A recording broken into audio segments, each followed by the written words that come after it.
मीरपुर नाम के शहर में तेजस अपनी पत्नी नीरू के साथ रहता था। पति पत्नी दोनों ही नौकरी करते थे।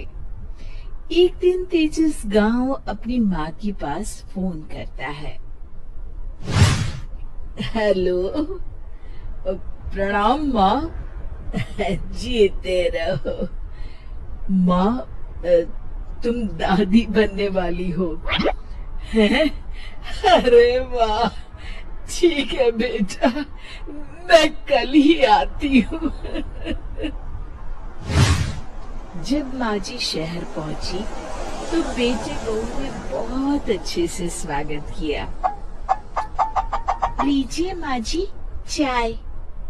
अरे गर्मा गर्म पकोड़े ले आओ माँ के लिए।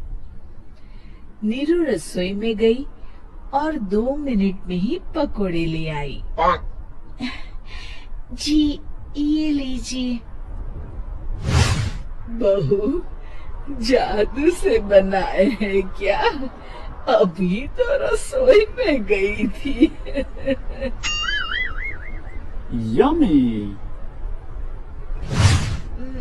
माँ जी, शीला रसोई में पकोड़े तल रही है, मैं बस लेकर आई। हे भगवान, मेरा धर्म भ्रष्ट कर दिया तूने। अब तो गंगा जल से शुद्धिकरण करना होगा। दूसरे दिन, माँ जी, मैंने नाश्ता बना दिया है, ऑफिस जा रही हूँ। पर अभी तो घर का सारा काम पड़ा है। शीला आती ही होगी, झाड़ू पोछा बर्तन कपड़े वो सब कर लेगी। हमारे जमाने में घर का सारा काम हम ही करते थे। जी माँ जी, आप बहुत होशियार हैं। मैं घर ऑफिस दोनों नहीं संभाल पाती। तो जरूरत क्या है घर से बाहर जाकर चाकरी करने की? वैसे भी घर का काम खुद करने से घर में बरकत आती है, समझी? पर माँ जी, पर वर कुछ नहीं, इस महीने की पगार मिले फिर ऑफिस बंद। हाँ। रात को नीरू तेजस से कहती है, सुनिए जी, माँ जी बोल रही थी कि मैं नौकरी छोड़ दूं। वैसे ठीक ही तो है, अभी तुम्हें आराम की जरूरत है। फिर भी आराम कहाँ, शीला को छुड़ाने के लिए बोल रही थी। तो अब 24 घंटे में इतना काम तो कर ही सकती हो। पर जॉब पसंद है मुझे, घर पर मन नहीं लगेगा। अगले दिन जब दोनों ऑफिस के लिए निकल रहे थे, मेरी तो कोई कीमत ही नहीं है इस घर में। माँ जी, आजकल महंगाई बहुत है, रहन सहन भी बदल गया है। दोनों नौकरी करते हैं तभी ठीक रहता है। अच्छा, तू कहना क्या चाहती है? मेरा बेटा तुझे बिठा के खिला नहीं सकता? तू ही इस घर का खर्च चला रही है, हैं? नहीं माँ जी, मेरा वो मतलब नहीं था। मतलब खूब समझती हूँ, ये बाल धूप में सफेद नहीं किए मैंने। हाँ। अब तो ये रोज का काम हो गया था। तेजस भी रोज की झिकझिक से परेशान हो गया था। एक दिन उसने कहा, नीरू, वैसे भी तुम्हें मैटरनिटी लीव मिलने वाली है, तो अभी से ही छुट्टी ले लो। पर क्या? मेरी सैलरी अच्छी खासी है। आखिर नीरू ने रिजाइन कर दिया। जब बच्चा हुआ तो घर में सब बहुत खुश हुए। कुछ दिनों बाद तेजस फाइल देख रहा था। क्या हुआ तेजस, कुछ परेशान लग रहे हो?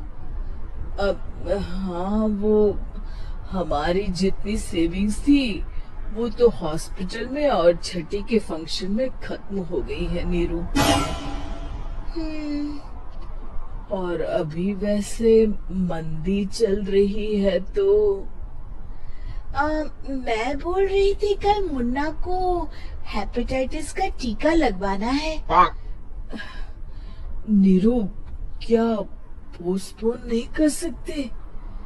नहीं जी, बिल्कुल नहीं। अब तेजस को समझ में आ रहा था कि उससे गलती हुई है। पैसों की कमी का असर घर के माहौल पर भी पड़ रहा था। अगले दिन, बेटा मेरा चश्मा और ये दवाइयाँ ले आना, पर्चा देते हुए माँ जी ने कहा। जी। तेजस, मुन्ना के लिए दूध का डिब्बा और डायपर भी ले आना, और ये किराने के सामान की लिस्ट है, इसे भी लाना है। तेजस गुस्से में लिस्ट मरोड़ कर फेंकता है और चिल्लाता है, पैसे क्या पेड़ पर उगते हैं? ये ले आना, वो ले आना। अरे पर ये जरूरत का सामान ही है। वो गुस्से में बिना कुछ कहे ऑफिस चला गया। अरे लंच तो ले जाइए। नीरू दौड़कर डिब्बा पकड़ाती है। एक दिन खाना खाने के बाद, नीरू, अब तो मुन्ना कुछ बड़ा हो गया, तो अब तुम वापस ज्वाइन कर लो ना जॉब। पर इस रिसेशन में जॉब मिलना बहुत मुश्किल है। ट्राई तो करो। फिर मुन्ना? माँ जी है ना, और एक फुल टाइम मेड भी लगा लेंगे। पर माँ जी, उन्हें तो पसंद नहीं।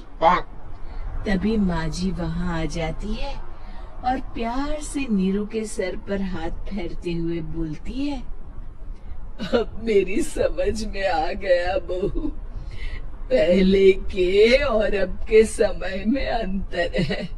तुम काम शुरू करो, मुन्ना की जिम्मेदारी मेरी। मेरी प्यारी माँ जी। ये कहकर नीरू उनके गले लग गई। शिक्षा, परिवर्तन संसार का नियम है, हमें भी समय के साथ चलना चाहिए। उम्मीद है कि आपको हमारी ये कहानी पसंद आई होगी। कृपया हमारे चैनल को सब्सक्राइब करें और सभी अपडेट्स के लिए बेल आइकन जरूर क्लिक करें। और हाँ, वीडियो लाइक और शेयर करना मत भूलिएगा। Bye bye.